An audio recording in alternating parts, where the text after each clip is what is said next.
السلام عليكم ورحمة الله وبركاته. إن الحمد لله نحمده ونستعينه ونستغفره ونعوذ بالله من شرور أنفسنا وسيئات أعمالنا. من يهده الله فلا مضل له ومن يضلل فلا هادي له.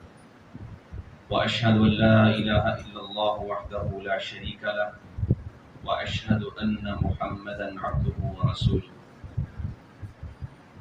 أما بعد فإن خير الحديث كتاب الله وخير الهدي هدي محمد صلى الله عليه وسلم وشر الأمور محدثاتها وكل محدثة بدعة وكل بدعة ضلالة وكل ضلالة في النار. يا أيها الذين آمنوا اتقوا الله حق تقاته ولا تموتن إلا وأنتم مسلمون. يا أيها الناس اتقوا ربكم الذي خلقكم من نفس واحدة وخلق منها زوجها وبث منهما رجالا كثيرا ونساء واتقوا الله الذي تساءلون به والأرحام إن الله كان عليكم رقيبا. يا أيها الذين آمنوا اتقوا الله وقولوا قولا سديدا يصلح لكم أعمالكم ويغفر لكم ذنوبكم ومن يطع الله ورسوله فقد فاز فوزا عظيما. اللهم نبر بكتابك قلبي واشرح به صدري وأنطق به لساني بحولك وقوتك يا أرحم الراحمين. رب اشرح لي صدري ويسر لي أمري واحلل عقدة من لساني يفقهوا قولي. أعوذ بالله من الشيطان الرجيم. بسم الله الرحمن الرحيم. أفرأيت من اتخذ إلهه هواه. لائق احترام محترم معزز سامعین، کسی بھی معاشرے کو اگر تباہ و برباد کرنا ہو، کسی بھی امت کو تباہ کرنا ہو، کسی ملت میں اخلاقی انارکی پھیلانی ہو یا ان کی بنیادوں کو ہلانا ہو، تو ایک بہت بڑا ہتھیار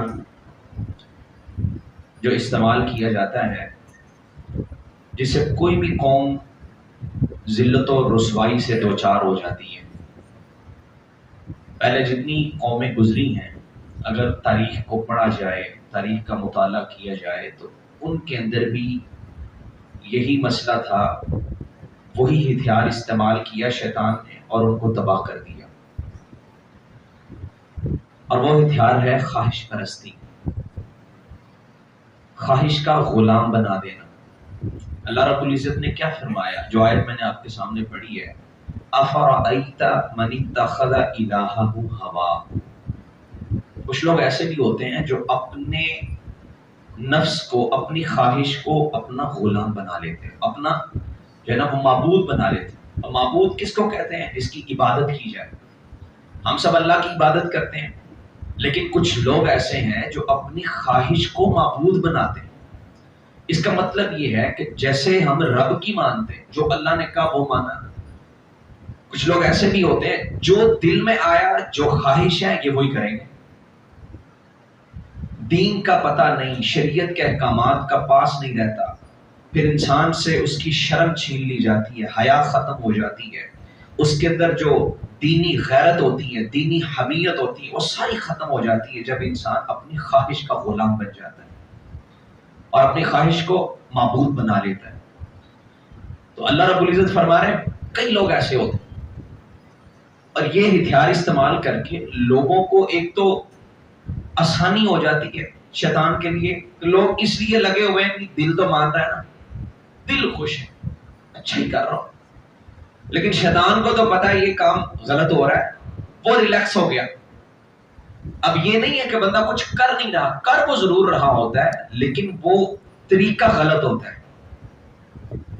وہ طریقہ اس لیے غلط ہو گیا کیونکہ یہ خواہش کا غلام ہے. اس نے وہ کرنا ہے جو اس کو اچھا لگے گا، جو دل کو اچھا لگ رہا ہے، جو دل کو بھلا معلوم ہوتا ہے وہی کرے گا.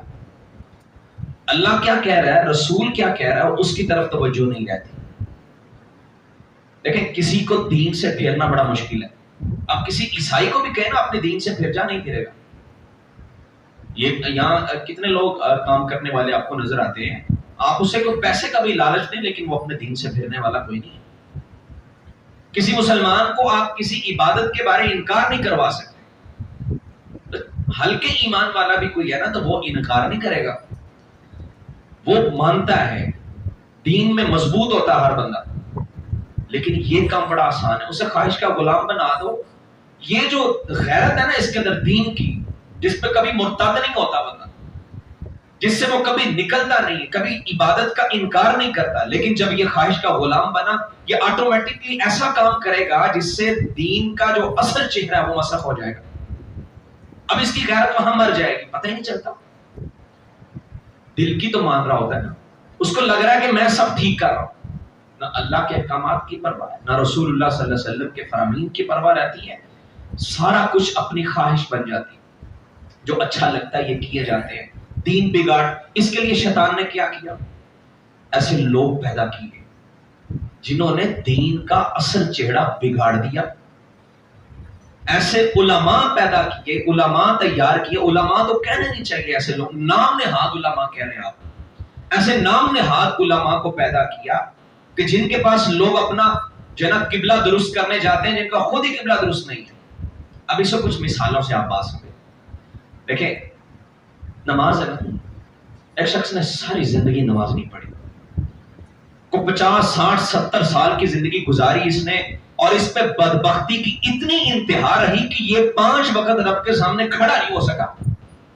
اس کو دنیا کے جھنجٹ رہے، کبھی یہ کاروبار کو ترجیح دیتا رہا، کبھی اولاد کو ترجیح دیتا رہا، کبھی اپنے جو ہے نا وہ دوستوں کو ترجیح دیتا رہا. اس نے رب کو یاد ہی نہیں کیا. لیکن آج خواہش پرست لوگ پیدا ہوئے اور علماء پیدا، ان کا مسئلہ ہی کوئی نہیں ہے. یہ نماز نہیں پڑھتا، آج ہمارے پاس. اب اس کے بیٹوں کو انہوں نے، آپ کا باپ مر گیا ہے، اتنے پیسے فدیہ دے دو، اس کی نمازوں کا حساب لگاؤ، اس کی نمازیں ساری بخشی. مسئلہ ہی ختم کر دیے، خواہش کے غلام بن گئے. دیکھیں عام میری نماز نہیں پڑھ سکتے، کوئی 2 4 ملازم رکھے بندہ جس کے پاس پیسہ ہے، اس کو تو مسئلہ ہی کوئی نہیں. میری نمازیں پڑھنے کے لیے میرے ملازم ہی کافی ہے، جاؤ میری نماز پڑھ کے آؤ. کسی کو زور کی پڑھوا دی، کسی کو اثر کی پڑھوا دی، تو کام ہی ختم ہو گیا. پھر تو یہ دین کا مذاق، اس سے بڑا کوئی مذاق ہو سکتا ہے؟ نبی کائنات صلی اللہ علیہ وسلم نے کبھی ایسا کیا ہو کہ آپ نے کسی کو کہا ہو میری نماز پڑھ دے؟ آپ نے پوری زندگی میں ایک نماز نہیں چھوڑی. آپ کی وفات، آج آپ کی وفات کا دن ہے 12 ربیع الاول. پتہ نہیں کس حوصلے کے ساتھ لوگ اس دن خوشی منا لیتے ہیں، اصل یہ وفات کا دن ہے. اس میں انشاءاللہ خطبہ جمعہ بات کریں گے. نبی صلی اللہ علیہ وسلم نے اس دن بھی نماز خود جا کے بیٹھ کے پڑھی، لیکن پڑھی مسجد میں جا کے. حالت کیا ہے کہ آپ کو اٹھا کے مسجد میں لے جانے کی نوبت ہے. اور سیدہ عائشہ کہتی ہے اتنا بخار تھا آپ کے جسم کو ہاتھ نہیں لگ رہا، نماز نہیں چھوڑی. یہ کہہ سکتے تھے، کتنے بڑے ایمان والے لوگ وہاں موجود تھے، ابو بکر جیسے، عمر جیسے، عثمان، علی، کتنے صحابہ تھے. نہیں کہا، اپنا کام ہے، عبادت اللہ نے فرض کی، خود ادا کی. لیکن آج خواہش کے غلام ہوئے، تمہارا فدیہ دے دیں گے، نماز ہے، قضاء عمری کرو، بات ہی ختم ہو. چھوڑ دو، نماز چھوڑی، فدیوں سے کام چلا لیا. اب مسئلہ یہاں کب پیدا ہوا؟ جن کی جیب بھر رہی ہے فدیے سے، وہ خواہش پرست ہیں، کچھ آ ہی رہا، حالانکہ ان کو پتا یہ کام ٹھیک نہیں. ایسا قطع نہیں ہوتا. نبی صلی اللہ علیہ وسلم جب کسی کا جنازہ پڑھاتے تو کیا کہتے ہیں؟ آپ اعلان کیا کرتے، اس پہ کوئی قرض تو نہیں. آپ قرض کی بات کیا کرتے تھے، اس پر کوئی قرض ہے؟ آپ یہ نہیں کہتے اس کی نمازیں کون ذمہ لے، آپ کہتے قرض ہے، بس اوقات اپنے ذمہ لے لیا کرتے. نبی صلی اللہ علیہ وسلم کو اللہ نے بڑا دیا ہوا تھا، لیکن آپ کا جو زہد تھا وہ اختیاری تھا، آپ نے رکھا نہیں، تقسیم کر دیا. اور اللہ کے رسول صلی اللہ علیہ وسلم آپ کے پاس نہیں ہے تو آپ کہتے کون اس کی ذمہ داری لے گا؟ ویسے ابھی کہتا نہیں میں اس کا قرض ذمہ لیتا ہوں، آپ اس کا جنازہ پڑھا دیتے ہیں. آپ کوئی ایک حدیث، کوئی ایک روایت ایسی ڈھونڈ لیں جس میں اللہ کے رسول نے یہ کہا ہو اس کے ذمہ فلاں موقع کی نمازیں رہتی ہیں، وہ کون پڑھے گا، میں اس کا جنازہ پڑھاؤں. صحابہ یہ کہتے ہیں ہمارے زمانے میں صرف 2 باتیں ہوتی تھیں، یا تو کوئی بیمار نماز سے پیچھے رہتا، کوئی ضعیف ہے، اس کو بیماری لاحق ہے، وہ مسجد میں نہیں آ سکتا، اس کا عذر ہے اور معقول عذر ہے، شرعی عذر ہے، وہ مسجد میں نہیں آتا، دوسرا بندہ کوئی اور نہیں ہو سکتا، یا وہ منافق ہے، بس تیسری بات ہی کوئی نہیں ہے۔ اگر کوئی بیمار نہیں ہے، وہ مسجد نہیں آیا، تو صحابہ کہتے ہیں ہم اسے منافق سمجھتے تھے، اور آج ایسے بندے کو فدیہ دے کے ہم نے آزاد کر دیا۔ یہ سسٹم کیوں وجود میں آیا؟ فدیے کا سسٹم کیوں بنا؟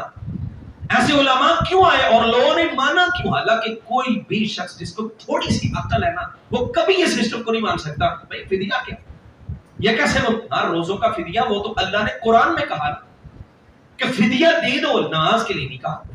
نماز جب تک ہوش ہے انسان کو اس پہ فرض ہے، وہ کبھی اس پہ ساقط نہیں ہو سکتی۔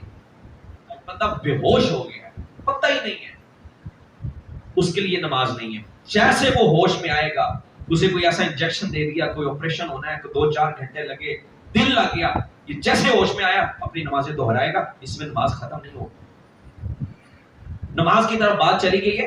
میں جو بات کرنا چاہ رہا تھا، یہ سسٹم وجود میں آئے فدیے کے کیوں؟ کیونکہ ہم خواہش پرست ہو گئے، اصل عبادات پہ توجہ نہیں رہی۔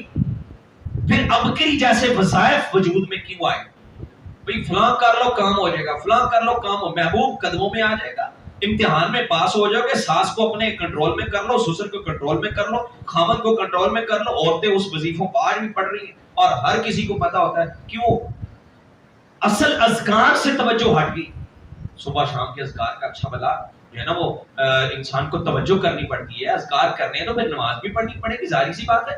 نماز پڑھے گا، پھر اس کے ساتھ وہ اذکار بھی کرے گا، پھر دعائیں یاد کرے گا، لمبا کام ہو جائے گا۔ شارٹ کٹ بتائیں کوئی، کیونکہ خواہش پوری ہونی چاہیے، خواہش پوری ہو بات ختم۔ ہمیں ان جھنجٹوں میں نہیں پڑھنا، اتنا لمبا کام کرو جی، 5 وقت نماز بھی پڑھنی ہے، پھر یہ بھی کرو، وہ بھی کرو، قرآن بھی پڑھو، اتنا لمبا کام نہیں ہوتا۔ کچھ شارٹ کٹ سا بتائیں، اچھا ٹھیک ہے یہ وظیفہ کر لو، تمہارا مسئلہ حل ہو جائے گا۔ یہ کیوں قبول کیا ہم نے؟ کیونکہ ہمارے ہاں لوگ خواہش پرست ہو۔ کوئی ایک آدھا تویز دے دے نہیں، کام چلنا چاہیے۔ دکان میں وہ لگا دے، وہ بندہ آتا ہے، پھر رہے ہوتے ہیں، یہ لے لیں دکان کی برکت۔ اب دکان کی کاروبار کے لیے اللہ نے سارے مسائل بتائے، کس طرح سے آپ اپنا رزق چلا سکتے ہیں، لیکن اس کی توجہ نہیں۔ موٹیویشن اسپیکروں کو لاکھ روپیہ دے کے ادھر ہم کام کروا لیتے ہیں، جو شرعی چیزیں وہ چھوڑ دی۔ خواہش پوری ہونی چاہیے، بس دل کو بھلا معلوم ہو رہا ہے نا، بس وہی کام کرنا ہے، جو دل کو بھا رہا ہے وہی کریں گے۔ شریعت کی دھجیاں اڑتی توڑ جائیں، شریعت کا مزاج جیسا بھی ہے ہم نے اپنی ماننی ہے، ہم اپنا دل جو ہے نا وہ کہتا ہے وہی کریں گے۔ تو یہ چیزیں وجود میں، جادو کا مسئلہ ہو گیا، اس کے لیے بھی شارٹ کٹ سا مسئلہ بتاؤ۔ یہ روز روز کی چیزیں نہیں ہوتی، کوئی شارٹ کٹ ڈھونڈو۔ استخارے کو دیکھیں، استخارہ کیا ہوتا ہے؟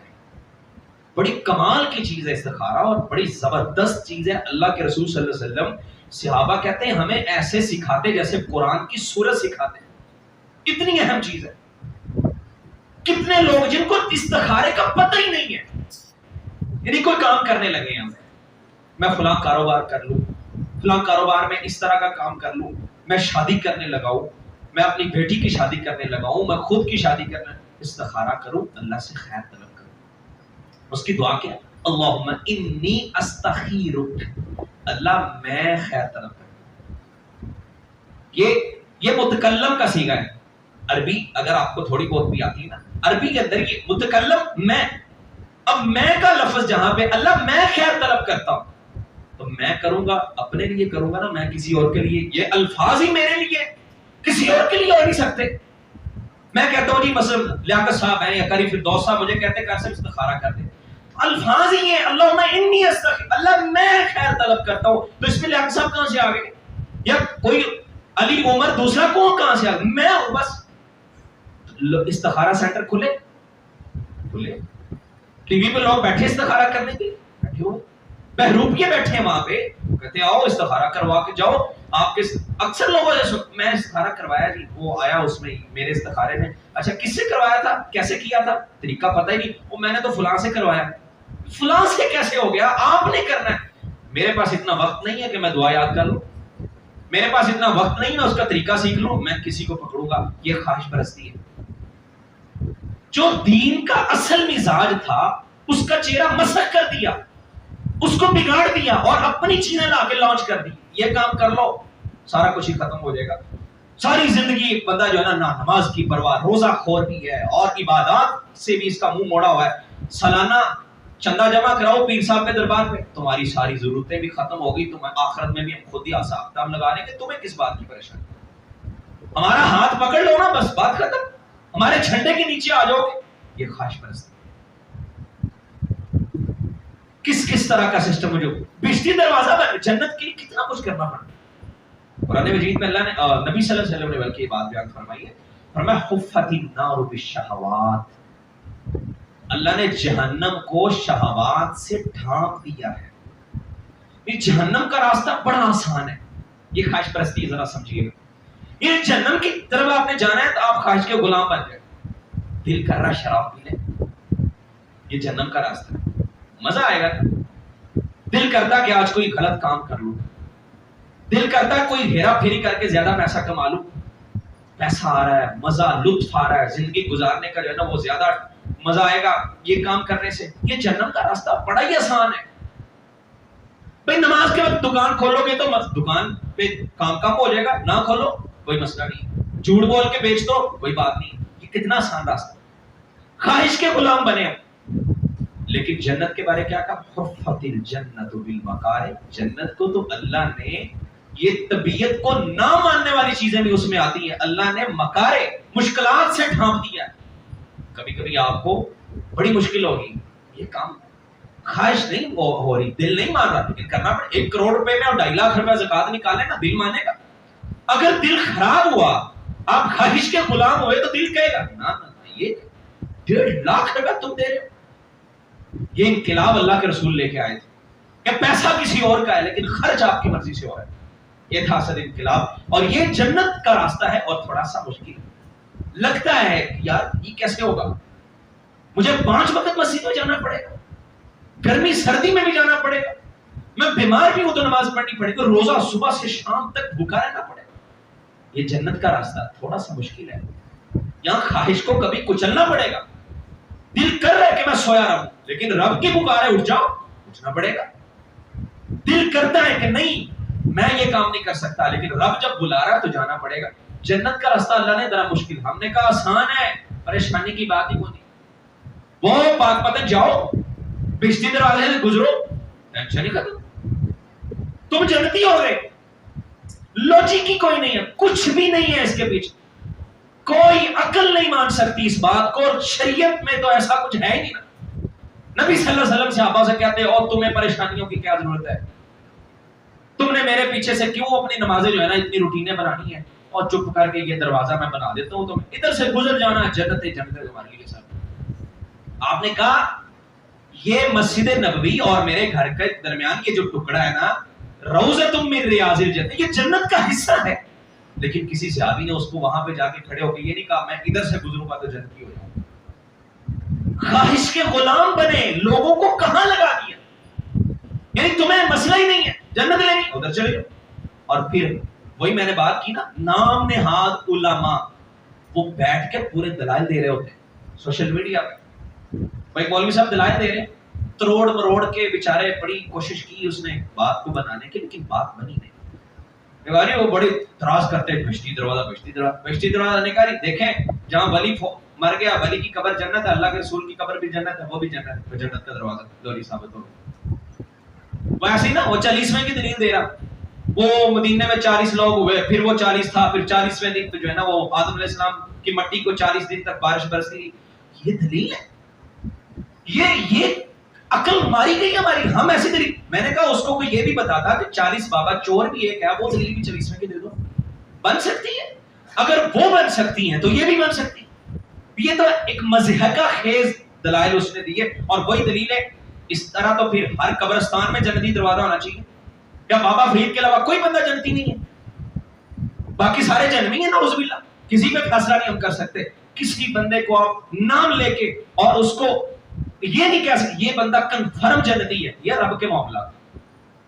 اوکے ہاں، جس کو اللہ نے کہہ دیا، جس کو رب نے کہہ دیا یہ جہنمی، جیسے ابو لہب کے بارے تبت یدا ابی لہب وتب، وہ جہنمی، جس کے بارے قرآن کہہ دے وہ جہنمی ہے۔ ویسے ہم کافر کو بھی نہیں کہہ سکتے، جس کا کنفرم علم ہو جائے کہ واقعتاً اس کی موت کفر پہ ہوئی ہے وہ جہنمی ہے، باقی ہم نہیں کہہ سکتے۔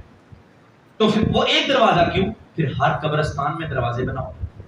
یہ خواہشات کے غلام بنے اور لوگ بھی پھر پیچھے بھاگم بھاگ لگے ہوئے. ان کو آسانیاں مل رہی ہیں, ان کو لطف آ رہا ہے, مزہ آ رہا ہے, اور نفس مطمئنہ بھی خوش ہے, نفس لوامہ بھی خوش ہے. لوامہ جو ملامت کرتا ہے نا, کیا کام کر رہا ہے, غلط کام نہ کر. نفس ہے نا انسان کا, اللہ نے قرآن میں کہا ایک نفس لوامہ ہو, وہ انسان کو ملامت کر رہا ہو یہ کام غلط ہے, اور ایک مطمئنہ جو اچھا شریعت کے مطابق کام کر کے مطمئن ہو جاتا ہے. اور ایک نفس جو ہے نا وہ انسان کو ابھارتا برائی پہ, کہتا ہے وما ابرئ نفسی, قرآن میں الفاظ ہے نا, وہ نفس ابھارتا برائی. ہم نے سارے خوش کیے, نعت پڑھی, اب نعت اچھا کام ہے, ساتھ موسیقی چلا لی, دونوں ہی خوش ہو گئے. موسیقی بھی سن لی ہے, جو غلط ہے وہ بھی سن لی, اور ساتھ نعت پڑھ کے دل خوش کر لیا, مزہ آ گیا. اب یہ خواہش کے غلام بنے نا, پھر یہ کام ہوئے. کبھی مسجد میں جانا ہے, کوئی ایسا کام بھی ساتھ ہو جائے, نماز بھی پڑھی جائے, ساتھ کوئی نافرمانی والا کام بھی ہو جائے, دل تو خوش ہو گیا نا. اسی طرح ہم نے نبی صلی اللہ علیہ وسلم کی محبت میں کی, بگاڑ دیا اس کو. اصل چیزوں کو چھوڑ کے ہم دوسری چیزوں کی طرف چلے گئے. یہاں بھی نفس کی بات ہے, یہ سراسر نفس کی بات, اور یہ پیٹ کی بات ہے. آپ یقین جانیں جو اہتمام ہمارا عبادات کے لیے ہونا چاہیے تھا وہ ہم نے نہیں کیا. نماز کے لیے وہ اہتمام نہیں ہے, نبی صلی اللہ علیہ وسلم کی سیرت کو نہیں جانا, آپ کو نہیں پہچانا, لیکن ہم دوسری تیسری چیزوں کی طرف نکلے اور پورے اہتمام کے ساتھ نکلے. یہ رات کو میرا ایک اکیڈمی میں, ٹاؤن شپ بہت بڑی اکیڈمی ہے, اور میرے دوست ہیں تو کہتے ہیں آپ یہاں بچوں کو درس دے دیں. میں نے کہا نہیں, ہم تو اس طرح کی مجلسوں میں نہیں جاتے. کہتا محبت رسول پہ آپ ذرا بات کر دیں گے تو اچھا ہوگا. میں نے کہا ٹھیک ہے. اب میں نے وہاں, یقین جانے, وہاں تھوڑے بہت اسٹوڈنٹ نہیں, بہت اسٹوڈنٹس, لڑکیاں بھی لڑکے بھی. میں نے ان سے سوال کیا, میں نے کہا آپ میں سے کوئی ایک بچہ جس نے ایک سیرت کی کتاب پڑھی ہو, ایک سیرت کی کتاب پہ ایک ہاتھ بھی کھڑا نہیں ہوا. اندازہ کریں ہماری حالت کیا ہے. لیکن ان سب کو پتا ہے میلان منانا ہے, بناؤ. ثابت ہے نہیں ثابت, اس طرف نہ جاؤ, مناؤ. لیکن دوسرے کام کر رہے ہو, جو اصل چیزیں وہ کرتے ہو. وہ ایک بچی نے تقریر کی, اس نے میرے آنے سے پہلے تھوڑی دیر اس نے تقریر کی, اس نے کہا جی سوائے ابلیس کے جہاں میں سبھی خوشیاں منا رہے ہیں. میں نے کہا دیکھیں یہ جو بات آپ نے کی ہے, ابلیس کے سوا, یعنی ابلیس کس کو کہا, جو میلاد نہیں منا رہا. میرا موضوع یہ نہیں ہے, میرا موضوع خواہش پرستی والا ہے. ہم خواہش پرست اتنا اتنا گر گئے ہیں کہ ہم نے دین کو بگاڑ دیا. اور کیسے کیسے رویے وجود میں آئے. ہم نے کہا جو نہیں منائے گا وہ ابلیس ہے, تو نعوذ باللہ من ذالک. سیدہ فاطمہ رضی اللہ عنہا نے بھی نہیں منایا, کیا اس کو بھی یہ کوئی کہہ دے؟ کیا سیدنا ابو بکر صدیق, عمر, عثمان, علی, حسن, حسین, معاویہ, کتنے صحابہ ہیں, کیا نعوذ باللہ ان کو بھی کوئی ابلیس کہے گا؟ نہیں کیا انہوں نے. اچھا چلے اس بات کو چھوڑ دیں. ایک بندہ نماز نہیں پڑھتا, میں نے آپ کو بتایا کہ نبی صلی اللہ علیہ وسلم کتنا ناراض ہوتے ہیں بے نمازی. آپ نے کہا میرا دل کرتا ہے میں ان ظالموں کے گھروں کو آگ لگا دوں, جو اپنے کام پہ بیٹھے ہوئے, جو گھر میں بیٹھے ہوئے, ادھر اللہ کی پکار ہے آ جاؤ مسجد میں. ایسے لوگوں سے نبی صلی اللہ علیہ وسلم ناراض کتنے. کیا کبھی کسی ایسے بدبخت کو جو نماز ہی نہیں پڑھتا ہم نے کہا کہ تو ابلیس ہے؟ نہیں کہا. فرض چھوڑ رہا ہے, اور وہ چیز چھوڑ رہا ہے جس کے بارے حضور نے فرمایا بین العبد و بین الکفر ترک الصلاۃ. بندے میں اسلام اور کفر میں جو فرق ہوتا ہے وہ نماز کا ہوتا ہے. اور صحابہ کہہ رہے ہیں ہم تو منافق سمجھتے تھے جو نماز نہیں پڑھتا تھا. کبھی کسی بندے کو اوے تو ابلیس ہے, تو نماز ہی نہیں پڑھتا.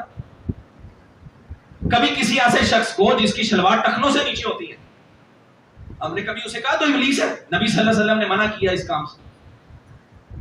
تیرے چہرے پہ داڑھی نہیں ہے تو اللہ کے رسول جیسا نہیں ہے تو ابلیس. کبھی کسی نے کہا نہیں کہا.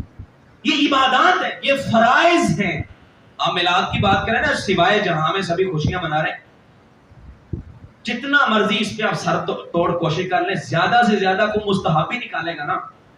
کسی کو منا لے. مستحب کس کو کہتے ہیں؟ جو کر لے تو اجر ہے, نہ کرے تو گناہ نہیں. جمعے کے بعد اب 2 رکھتے ہیں, 4 رکھتے ہیں, پڑھنی چاہیے.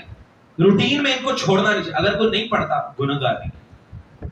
جمعہ پڑھ کے چلا گیا, اس نے کوئی رکعت نہیں پڑھی, لیکن وہ گناہگار اس لیے نہیں ہے, روٹین میں تو پڑھ رہا ہے لیکن کبھی وہ نہیں پڑھ سکا, تو نفل چھوڑنے کا گناہ نہیں. نفل بندہ چھوڑ رہا ہے، ویسے یہ مستحب نہیں ہے، میں ایک بات کر رہا ہوں، اگر مان لیا مستحب چھوڑنے والے کو ابلیس کہا، جو فرائض کا تارک ہے ہم نے اس کو کبھی کچھ نہیں کہا. یہ خواہش کے غلام، ہم اس قدر خواہش کے غلام ہیں، اسے ابلیس کہہ دیا. کبھی کسی والد کے نہ والدین کے نافرمان کو کہا، اور کہنا بھی نہیں چاہیے. اور میں کہتا ہوں جس کو نبی صلی اللہ علیہ وسلم کے آنے کی خوشی نہیں ہے اس سے بدبخت، وہ تو ابلیس سے بھی بدتر ہے. ایک تو ابلیس ہے نا، ابلیس سے بھی بدتر ہے وہ انسان جسے خوشی نہیں ہے نبی صلی اللہ علیہ وسلم کے آنے. لیکن اختلاف کس بات پہ ہے؟ طریقہ کار ٹھیک نہیں ہے. دیکھیں نا، دودھ کو سارے یہ ایسے ہی ہے جیسے آپ میری دودھ تو حلال ہے، آپ مانتے ہو حلال ہے، اس میں چینی ڈال دیں وہ بھی حلال ہے، اس میں چاول ڈال کے کھیر بنا دیں وہ بھی حلال ہے. لیکن اس کھیر اور دودھ کو ہم کہیں یہ کسی غیر اللہ کے نام پر ہے تو آپ اسے حرام کہہ دیتے ہو. یہ کیسی آپ کی تقسیم ہے جی؟ یہ تو حلال چیز تھی، آپ نے اس کو کیسے حرام کر دیا؟ اختلاف کس میں؟ طریقہ کار میں. دیکھیں ایک شخص کتے کا گوشت کھا رہا ہے، آپ کہتے ہو حرام کھا رہا ہے، اور ایک دوسرا شخص مٹن اڑا رہا ہے بڑے مزے سے، لیکن اس نے یہ مٹن جو خریدا ہے نا اس نے یہ حرام کی کمائی سے خریدا ہے. کیا یہ حلال ہوگا؟ وہ کیا کھا رہا ہے؟ حرام کھا رہا ہے.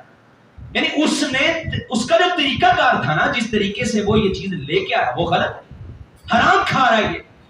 یہی بات ہے. جیسے شراب کس سے بنتی؟ حلال چیزوں سے بنتی ہے. کوئی بھی اعتراض غیر مسلم بھی یہ کر سکتا ہے، نہیں لو دیکھو اس میں کھجور کی بنتی ہے، کھجور بھی حلال ہے، پانی بھی حلال ہے، اس میں اگر گڑ ڈال دیا وہ بھی حلال ہے، آپ کہتے ہو حرام ہوگی. اس کا جو طریقہ بنا کے جو اس میں نشہ پیدا کر دیا وہ حرام کر دیتا اسے. اسی طرح سے طریقے میں اختلاف. خوشی کوئی نہیں مناتا، میں کہتا ہوں ابلیس سے بدتر انسان ہے. لیکن منانے کا طریقہ کیا ہے؟ نبی صلی اللہ علیہ وسلم کی سنتوں کو زندہ کریں، حضور صلی اللہ علیہ وسلم سے محبت کا جو معیار ہے اس کو سمجھیں، آپ کی سیرت کو پڑھیں، آپ کی تعلیمات کیا تھی، جو معیار آپ نے دیا وہی معیار آپ رکھیں. لیکن ہم نے معیار تبدیل کر دیا. اور ایک کہنے والے نے بڑی پیاری بات کہی، اللہ اکبر، اور یہ بہت بڑا المیہ ہے. اس نے کہا اگر یہ سنت ہوتا نا تو شیطان کوئی اتنا بھی اچھا نہیں ہے، شیطان نے دوسری سنتوں کی طرح اسے بھی بلا دینا. اگر یہ سنت ہوتا تو یہ بھول جانا تھا لوگوں نے. اس قدر جو اہتمام نظر آ رہا ہے نا یہ ختم ہو جانا تھا. کیوں؟ شیطان سنتوں پہ ہمیشہ قائم نہیں رہنے دیتا بندوں. اور سچی بات ہے ہر سال اس میں اضافہ ہو رہا ہوتا ہے، ہر سال کوئی نئی چیز آتی ہے.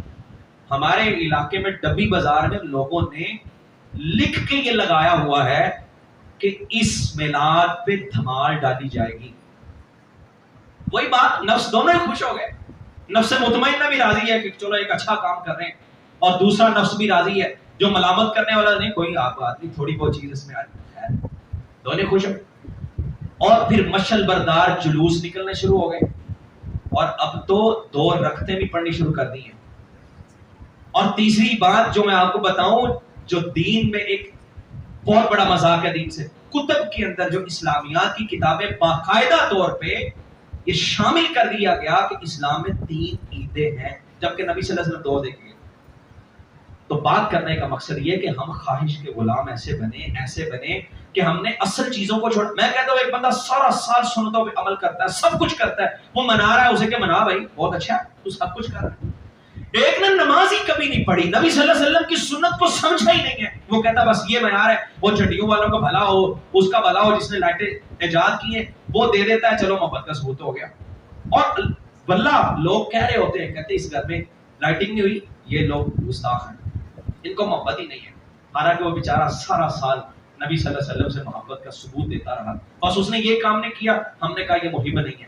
اور اس نے سارا سال جانا ہی نہیں اللہ کے رسول، آپ کی سیرت کو پڑھا ہی نہیں، آپ کو سمجھا ہی نہیں، آپ کی سیرت کے کسی پہلو میں غور نہیں کیا، بس اس نے یہ کر لیا، ہم نے سمجھا کہ محب ہے. ایسی محبت ہوتی. ایک شخص یہاں پہ آئے، میں آیا ہوں آپ کے پاس جمعہ پڑھانے کے لیے، میں آپ سے بات کر رہا ہوں، آپ شور ڈالنا شروع کر دیں، اتنا شور شرابہ کریں، اتنا شور شرابہ کہ میری آواز دب جائے. آپ کے آنے کی بڑی خوشی ہے سر، آپ آئیں، موسٹ ویلکم، مرحبا، نعرے لگا دیں. لیکن میں کو یار میں کچھ کہنے آیا ہوں، سن تو لو. سننا نہیں ہے. آپ کے آنے کی خوشی ضرور ہے، آپ کہیں گے تو پھول بھی پھینک دیں گے، کارپیٹ بھی بچھا دیں، سب کچھ کر لیں گے، لیکن بات نہیں سننی. شور ڈالو اتنا کہ اس بندے کی آواز نہ سنائی دے، یہ کام صحیح ہے؟ غلط ہے. نبی صلی اللہ علیہ وسلم کی تعلیمات کیا تھی؟ کیا آپ کی تعلیمات پہ عمل ہو رہا ہے؟ وہ اس میں زیادہ توجہ ہے یا اس پہ زیادہ توجہ؟ یہ تو میں پہلے ہی کہہ چکا ہوں کہ ہم نے ابلیس کس کو کہا جو یہ نہیں کرتا، جو سنت کا مذاق بناتا ہے. کبھی ایسے شخص کے کہا جس نے اپنی داڑھی کی کٹنگ ایسی کروائی ہے جسے دیکھ کے انسان کو شرم آتی ہے، یہ محمد رسول اللہ کا امتی ہے صلی اللہ علیہ وسلم. کبھی آپ کسی ادھر جائیں نا جہاں پہ یہ کٹنگ بال کٹنگ ہوتی ہے، کسی جگہ پہ جائیں، حمام میں جا کے کبھی کسی سے کہا اور تم ابلیس ہو، تم لوگوں کے بال ایسے کاٹتے ہو جو شریعت کے خلاف ہوتے ہیں، تم ایسی داڑیاں بناتے ہو جو شریعت کے خلاف ہوتی ہیں. نہیں کہا، مذاق بنانے والے کو نہیں کہا، لیکن اس کو کہہ دیا. تو یہ ہمارا معیار. کیا جانتے ہیں ہم نبی صلی اللہ علیہ وسلم کے بارے میں؟ کیا پڑھا ہم نے رسول اللہ صلی اللہ علیہ وسلم کو؟ آپ کی سیرت کو کیا جانتے ہیں؟ آپ کے معمولات کو کیا جانتے ہیں؟ اللہ اکبر. افرأیت من اتخذ الہہ ہوا. یہ قرآن کی بات سچی، ہم نے اپنی خواہش کو اپنا معبود بنا لیا اور اصل چیز کو جانا ہی نہیں، اصل چیز کو چھوڑ دیا.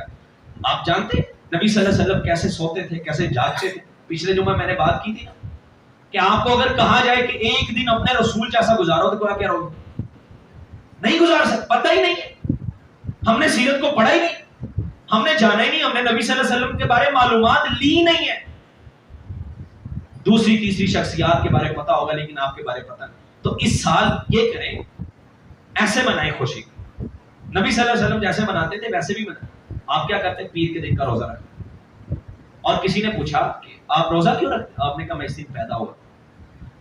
اب یہاں میرا وہ مزاج نہیں کہ ہم ایک دلیل دیں پھر اس کا رد کریں، پھر دلیل دیں پھر اس کا رد کریں. وہ ابو لہب کی دلیل بھی ہے. صحابہ بیٹھے ہوئے تھے، کوئی آیا تو اس نے کہا اللہ کے رسول ہے کیا کریں؟ کہا جی آپ کے آنے کی خوشی منا رہے ہیں. یہ ساری باتیں اپنی جگہ پہ بیٹھے، خوشی تو ہونی چاہیے، لیکن جو طریقہ کار ہے وہ غلط ہے. طریقہ کار بھی وہ ہونا چاہیے جو نبی کریم صلی اللہ علیہ وسلم نے سکھایا. جو آپ نے معیار دیا وہ معیار بنے گا. اور دین میں، دین کے اندر ہر کام جو دین سمجھ کے کیا جائے گا، جس کو دین بنا کے کیا جائے گا، نبی صلی اللہ علیہ وسلم کہتے ہیں جس میں میری مہر نہیں ہے وہ رد ہے، وہ مردود ہے، وہ ختم ہے، اس کی کوئی بکت نہیں ہے. جتنا مرضی انسان کچھ کر لے، لیکن جب تک رسول اللہ صلی اللہ علیہ وسلم کی مہر دین میں، یہ بات یاد رکھیں، دین کے اندر تو دین نہیں بنا سکتے ہم اپنی طرف سے. نبی کائنات صلی اللہ علیہ وسلم کی محبت میں اس سال یہ کریں، آپ کی سیرت کی کسی کتاب کو پڑھ لیں. اپنے بچوں کو اپنے گھر میں ایک کتاب لا کے دے، یہ پڑھنی ہے. میں نے پچھلے جمعہ میں بھی وہ کتاب آپ کو ریکمینڈ کی تھی. ایک اور کتاب ہی ہے، تجلیات نبوت ہے یا سیرت النبی، ایک مختصر سوال جواب کتاب ہے، جواباً بہت اچھی کتاب. اس طرح کی کوئی لے بھئی اس دفعہ میں نے محبت آپ کے آنے کا، خوشی منانے کا جو میں نے طریقہ اختیار کرنا وہ یہ ہے کہ اس سال میں نے نبی کو جاننا ہے. طریقہ ہے نا، اس سال میں نے وہ سنت کو کبھی نہیں اپنایا، چھوڑے رکھا، میں نے اس سنت کو زندہ کرنا ہے. مثال کے طور پہ مسواک کی سنت ہے، ہم میں سے کتنے لوگ اس کو چھوڑے بیٹھے؟ اور نبی صلی اللہ علیہ وسلم نے فرمایا جب مسجد میں آؤ تو 2 رکعتیں پڑھنے کے بغیر نہ بیٹھو، یہ ایک سنت ہے. اور اس طرح کی کئی سنتیں جو میں آپ کو گنوا سکتا ہوں جو آج ہم نے چھوڑ دی ہوئی، جن کو ہم نے پس پشت ڈال دیا. آپ اس سال یہ کریں، میں سنتوں کو زندہ کروں، فلاں سنت کو میں نے زندہ کرنا. نبی صلی اللہ علیہ وسلم کا طریقہ آپ نے بتایا، اپنے ہمسائے کے گھر کچھ بھیجو، زیادہ شوربہ کرو. اس سال میں نے یہ کرنا ہے کہ میں نے اس کے گھر بھیج دی، یہ سنت کو زندہ کرنا. میں نے اس سال کوئی سنت جو مجھے لگتا ہے یہ کام میرے سے نہیں ہو رہا، میں اس لیے کروں. میں داڑھی نہیں رکھتا، میں نبی صلی اللہ علیہ وسلم کے اس طریقے پہ عمل کروں گا. آپ کے آنے کی خوشی منانے کا یہ بھی طریقہ، میں داڑھی رکھ لوں، میں نبی کریم صلی اللہ علیہ وسلم کا فرما بردار ہو جاؤں گا. تو یہ طریقہ نبی کائنات صلی اللہ علیہ وسلم سے محبت کا جو اصل طریقہ ہے، آپ کو جاننا، آپ کو پہچاننا، آپ کے بارے میں معلومات لینا. اس کے لیے ویسے تو جناب میں اعلان نہیں کرنا چاہ رہا تھا، لیکن بات وہاں تک آ گئی ہے. ہم نے ایک 2 دن کی کلاس رکھی 8 گھنٹے کی، اس میں ایک سیرت کی پوری کتاب پڑھائیں گے انشاءاللہ. اگر ممکن ہوا تو اس مسجد میں ہم اس کو جو ہے نا وہ کریں گے آغاز، نہیں تو ہمارے پاس ٹاؤن شپ میں اس کا آغاز کر دیا ہم نے. 2 دن صرف 8 گھنٹے آپ آ کے اللہ کے رسول کے بارے ایک کتاب پڑھ سکتے ہیں، اور وہ صرف مطالعے کی کلاس، مجلس مطالعہ. تو آپ اس میں شرکت کریں. اس طرح یہ دیکھیں نا، ہم نے ایک طریقہ بنایا. ہمارا یہ ارادہ کہ ہم بھی بھائی خوشی منائیں. ہم نے یہ خوشی منائی کہ اس سال ہم سب لوگوں کو جو ہمارے پاس آئیں ان کو ایک کتاب پڑھائیں گے، اس کی تفہیم، اس کا مطالعہ، لوگوں کی نظروں سے گزر جائے نبی صلی اللہ علیہ وسلم کیسے رہتے آپ، پوری کتاب اور مختصر کتاب ہے، وہ 1-2 نشستوں میں انشاءاللہ مکمل ہو جائے گی۔ تو سنت کو زندہ کریں، نبی صلی اللہ علیہ وسلم سے جو محبت کا معیار ہے اسے آپ کے معیار کے مطابق کرنا چاہیے۔ اللہ ہمیں صحیح معنوں میں نبی صلی اللہ علیہ وسلم کا محب بنا دے، اللہ ہمیں خواہش کا غلام بننے سے بچائے، اور نبی صلی اللہ علیہ وسلم کی جو سیرت ہے اس کو جاننے کی، اس کا مطالعہ کرنے کی، اس کا فہم لینے کی اللہ توفیق دے، اور اسی کے مطابق زندگی بسر کرنے کی توفیق دے۔ اقول قولی ھذا وآخر دعوانا الحمدللہ۔